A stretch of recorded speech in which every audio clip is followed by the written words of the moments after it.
Hi, this is William Allen. This is my case study for EDL 851, a study following an exemplary teacher who experiences a hardship which may be contributing to her now negative behavior. Category 1, Problem Identification and Analysis.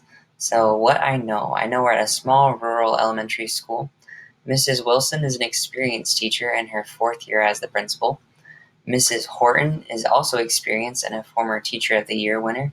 She is now raising her 2 teenage sons alone after her husband moved out, and Mrs. Horton's behavior has drastically changed over the past several months.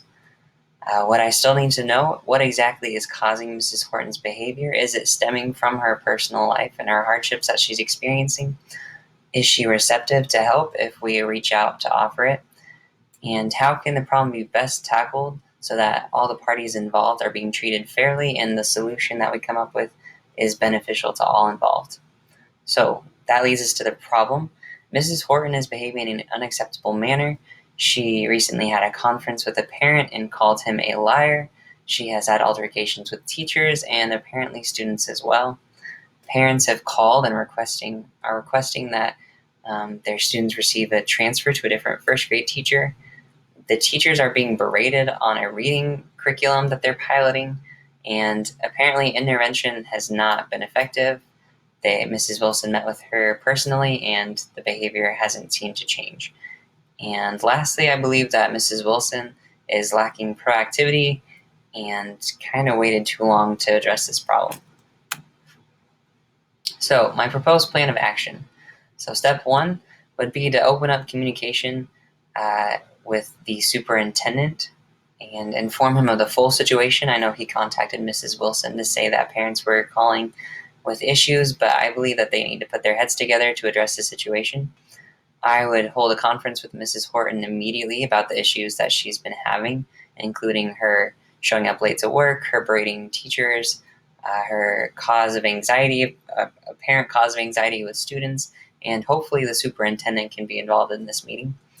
I would also communicate with parents to figure out exactly what has happened, what their students are saying to them, and further observing Mrs. Horton in the classroom if she remains in the classroom.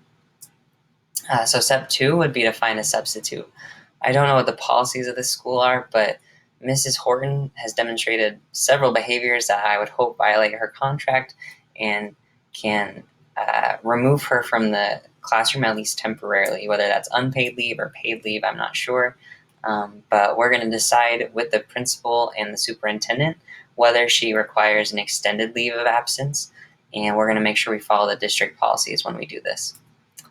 So step 3 would be to take the appropriate plan of action to hire a long-term sub if necessary. If Mrs. Horton is able to return, to perhaps conference with her on a frequent basis and again observe her on a more frequent basis. So how this is hopefully going to resolve some issues that are occurring. So with the students, hiring a substitute teacher is hopefully going to provide them a safe environment where this teacher is able to provide good instruction and not create a stressful environment. And we're hopefully going to allow the students to stay in their class. It said it was a 6 week of school, but in first grade especially, kids are already in a routine. They're established with the teacher and the environment they're in. So I would hope to keep them in that classroom if at all possible and not transfer them to another teacher. With the staffing, we're going to again open up communication with Mrs. Horton and the superintendent to address the issues that are occurring. We're going to hopefully secure the help that Mrs. Horton needs. If she's receptive to it, we're going to hopefully help her maybe align some help that she needs, whether it's from a mental health professional or a doctor. Hopefully we're going to allow her the time away that she needs to get herself right. And finally, for the other teachers, they need a positive environment as well, and hopefully removing her from the situation for at least a temporary leave of absence will help out this environment that's been created.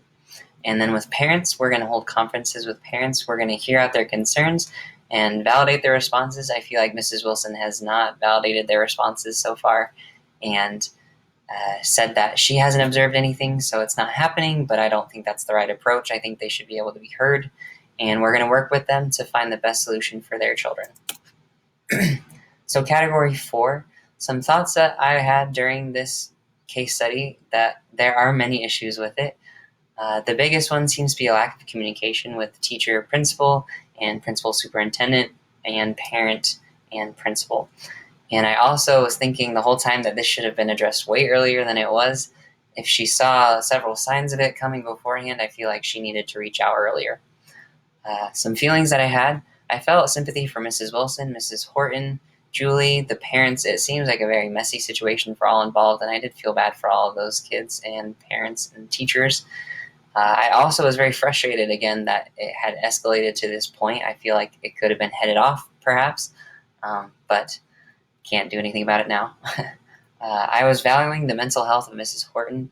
I believe that to be a teacher that is teaching at her full capacity, she needs to be in good health.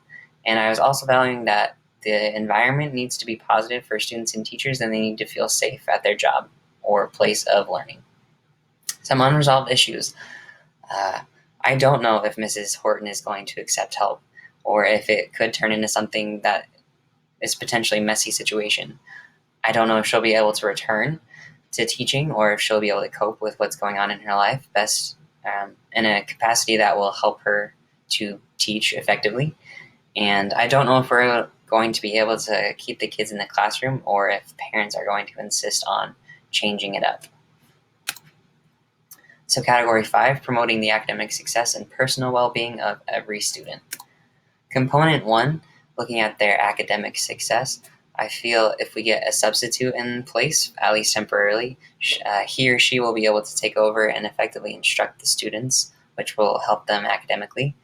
We're going to help out Mrs. Horton, hopefully, and provide her the support that she'll need to return to instruction and teach at the high standard we know she's capable of. And we're going to help out others to provide a safe environment for students to learn. And if they're safe, hopefully, academically, they'll be able to thrive as well. Component 2, looking at the well-being of every student and as well as teachers. In the classroom, hopefully we're going to relieve some of those stressors in the classroom for students that seem to be taking place by getting Mrs. Horton the help that she needs by providing a substitute as well. We're going to help out Mrs. Horton. Teachers must be healthy to teach properly, so her well-being will in turn affect the well-being of her students, and if her well-being is taken care of, hopefully she can look out for her students as well.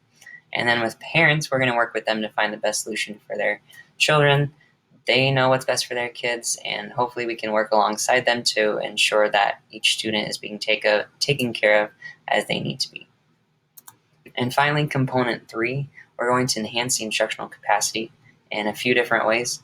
We're going to enhance the capacity for the class. Again, if they're in a safe environment, they have the capacity to learn. If you take away that safety, they're not going to have the capacity to learn, and problems are going to arise, such as seen in Julie. We're going to help out Mrs. Horton again. We're going to provide her with the support, which will hopefully return her to our high standard of teaching, which will again enhance their capacity to learn and her capacity to teach.